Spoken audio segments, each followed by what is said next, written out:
Hey there, it's Tricia with Easy Emini Trade, and in this video I'd like to go over the new indicators for the three Amigos setup. They were prepared by Dan from Integrity Traders, and anybody who has the ebook should have received an email inviting you to try them, and it also included the page where you could download them. So if you have the ebook and you didn't get that, you can shoot me an email. Otherwise, just look through your email or your trash folder and see if it's there. If you don't have the ebook, you weren't invited to try them because you won't be familiar with the setup, so it really wouldn't do you any good to try the indicators without knowing how the setup works and what the criteria is for the setup.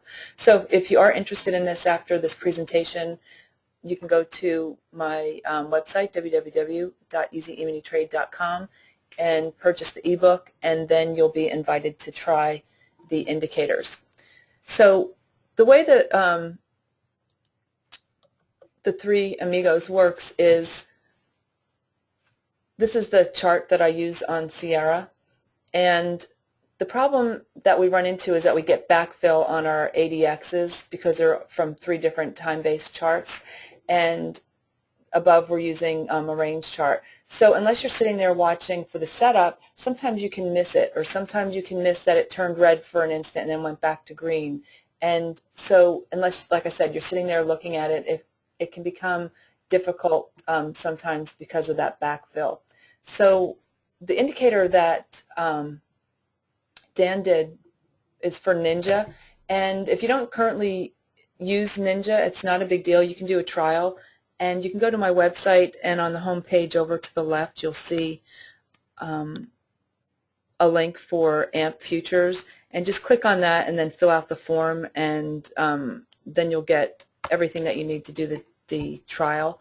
And then once you've got that set up, then you can go to that link that you received from me for the indicators, and you can download them from there and try them. The instructions for downloading the indicators are there, etc. So hopefully you can do that very easily. I had no trouble, and I'm not a Ninja user, so I had no trouble at all. And from what I'm told from the people in the room, some people in the room, is that your trial can go on indefinitely. Every 3 weeks you would just fill out the form, and it would create a new licensing key and username and password. You do get the data feed as well with that. So interesting. Some people have been doing that for years, so I find that really amazing. So we'll see. That's what I did, so we'll see what happens. And then I'll show you, even if you're not using Ninja, I have no intention of changing from Sierra, but I'll show you how I've got my charts laid out so you can still use the indicator and still use your current platform, be it Sierra, TradeStation, Thinkorswim, whatever you're using.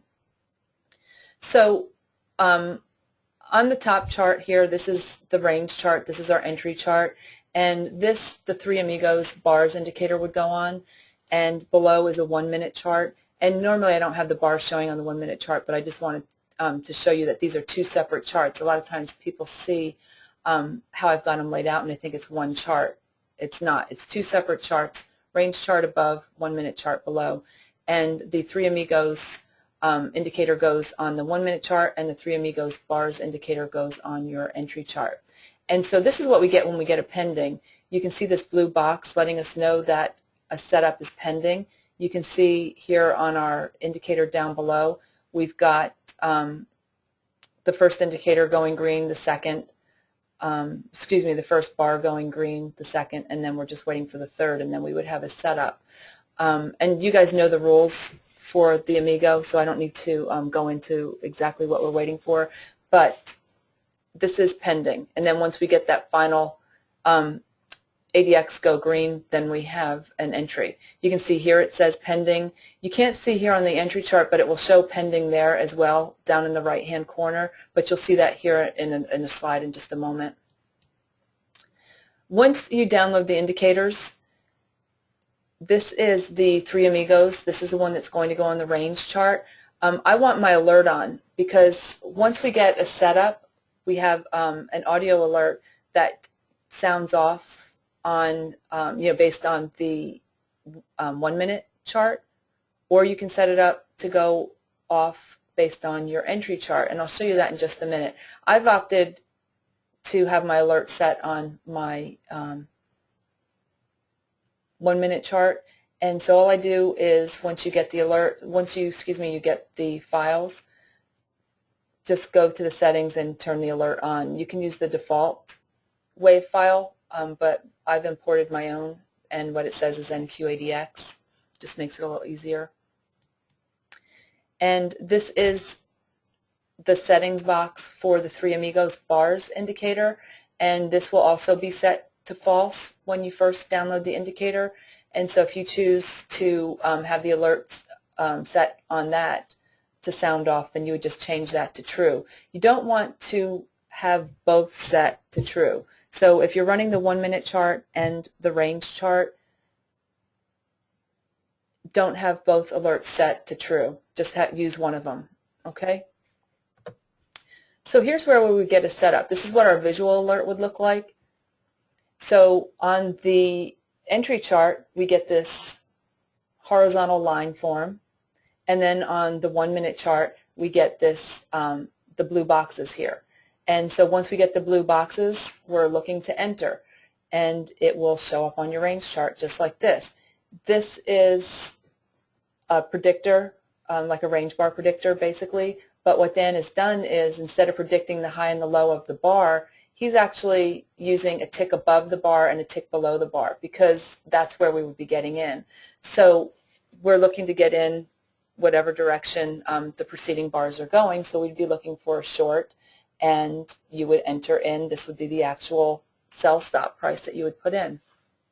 Sometimes you'll find that because we're using a range chart and the setup is actually occurring based on a time-based chart, that sometimes you get the alert fire off, and on the entry chart it quickly goes to the very next bar. So if you don't have time, like this bar here, let's say it was forming and we got our alert fire off for an entry and then it quickly goes on to the next bar, you can either put in a limit order at this 801.40, for example, or use the next bar for your entry. But usually you have plenty of time, but there are times when it just happens very quickly. So you got your visual alert here. You can see it. And also I want to point out that when you first start your system, see this gray line here? This is at the point when you first start your system that the data will start to compile. So you won't get your indicator showing to the left of that. It's from this point on that they will start to form. Okay, so don't load everything up and then look back and say, you know, I don't have any setups showing up. They're not going to. They're going to start to show from this point on. Also, I want to point out that if any time during the day you refresh your charts, you're going to basically eliminate all of your preceding indicator setups that are showing up. So for example, if I were to refresh this chart, these blue setup indicators would go away, and then I would have to wait for the next ones to start. So as long as you keep your charts up, you can always look back and see when the setups occurred. So let's say that your charts are up and running in the morning and you leave for a few hours and you come back, you can see where the setups were. But if you start your charts expecting to look back and see where the setups were, that's not going to happen. Okay, so I just want to let you know that, because a lot of people don't realize that, and they send emails saying that the indicator is not working. It's working. You just have to let it progress for a little while. And here is another visual on the entry chart, and here's the 1 minute chart. So this is what I do is, I just pull the chart down and just make it so I can see the 3 ADXs. And so you can see here we get the blue indicator, and here is the bar on the range chart that's forming. And then you can see the tick above, tick below, and that's basically the chart that I was just showing you. But I wanted to show you how I pull it down. Now, some people are opting to not even display their 1-minute chart with the 380Xs on it. They're just trading strictly off of their range chart because they've got the alerts and so forth. So, you can do away if you choose with the ADX chart and just use your entry chart. I like having them both up, but that's me. And this will show you the time of the last setup. So this is actually for the bar, the setup that's right here on this bar, 853. And so until the next setup happens, the estimated entry on the top end and low end here will stay on your chart, and so will the time of the last setup. On the ADX, like I said, unless you restart or refresh, you can go back and see the previous entry indications. Okay? So here's our pending again. You can see the blue box here. Here will show you pending. Here's your blue box here on your indicators, and over here to the left it will show you pending. So what we're waiting for is that final ADX to turn green. And once that does, then it will go from pending to, then you'll get your 3 blue lines like this, and then you'll get your 1 vertical line on your entry chart. And here are 3 charts I just wanted to show you. They all do the same thing. This is the YM, the Russell, and the NQ, and you can see that they're all showing pending. They all have red. You can see on the price bar. And so the price bar will stay framed in this blue box as price progresses until you get the actual setup. And you can look here and you can see that it's telling you the last setup was at 1046, which would be here. Last setup 1046 here and 1026 here. And this one actually was a no trigger, but you get the idea. Okay, so what I wanted to show you here was a canceled setup. So when we're sitting there waiting for our 3 ADXs to go to green from red, sometimes like we'll go to green and then it will go back to red. So for example here, you can see that we were all red and we were like, just look back beyond this green bar here. So we were all red and we were waiting for 3 greens. So we go green here and then we go back to red. So it's going to put an asterisk there telling you that it's no longer a pending setup. However, with that said, because they're all red, it still would be pending. So then here we go green and here we go green, and now we're just waiting for this last one to go green, and it never does before the first one goes back to red. So we get another asterisk. That basically canceled the setup because we need them to all be coming from green, from red to go to green, and you guys all know that. And so then this will show canceled here. And so basically what you'd be waiting for is for them to all go back to red and then go back to green. And the beauty of it is that it takes, basically, I don't want to say the guesswork out of it. It takes the fact out of that if you weren't sitting here watching these, sometimes they backfill and, you miss that. Here's a good example of what I'm talking about. See where this yellowish box is? And so if we were sitting here watching this, we can see we have red, red, red. And then let's say we take our eyes off for a second, using Sierra or TradeStation or whatever you're using. Sometimes, like we'll go to green, and we'll go to green, and we'll go to green, but this yellow box is telling us that this actually went red for a split second. And maybe not a split second, maybe a little bit longer. But basically what happened was that it was green, but before the bar closed, it went back to red. So that pretty much negates the setup. But if you didn't have this option, you wouldn't know that. And some people may still opt to get in regardless of that because they're still all green. But for me, it negates the setup, and I'll just wait for the next one. So basically, that's just telling you that this was green, but then it went red for a split second and then back to green. So unless, like I said, you were sitting here watching it, you wouldn't know that, and you'd think that you had a setup. Now the thing about this indicator is that you wouldn't have that confusion anymore, because it's going to get rid of it. It would have a pending, and then it, like when they're all red, it would show pending, and then when you get this yellow box here, it would cancel the pending. So you would know just by looking at it that, you know, your pending is gone, and now you're just sitting here waiting for the next setup. This is a warning box, and what this is telling you is, you can see that they're all red, and this is just giving you a heads up that when the bar closes on the 1 minute chart, that likely there's going to be a pending. So it's just giving you a heads up that there's probably a pending right around the corner.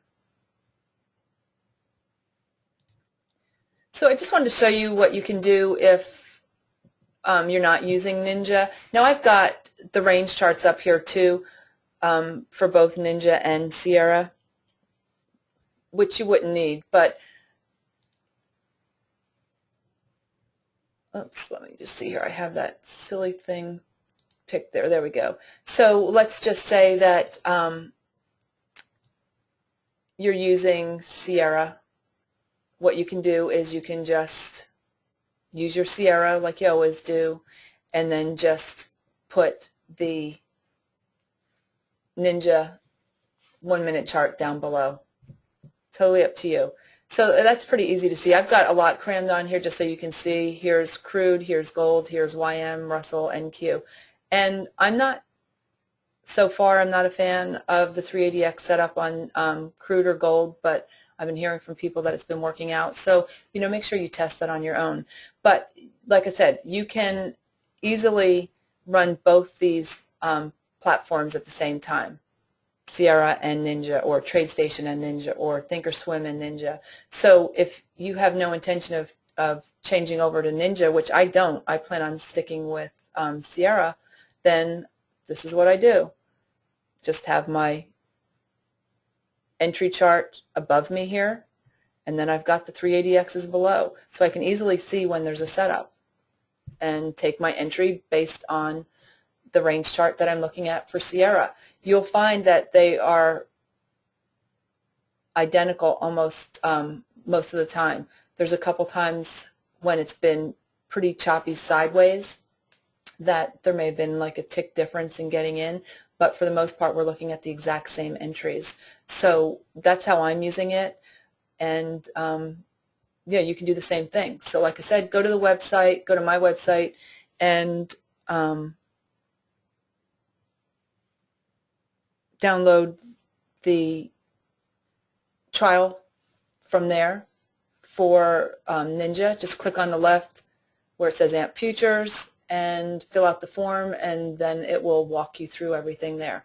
And then if for some reason you didn't get the email to trial these indicators, then just shoot me an email, or definitely check your trash. You may have accidentally deleted it, or it may have gone into your spam folder, but everybody who has the ebook should have gotten it.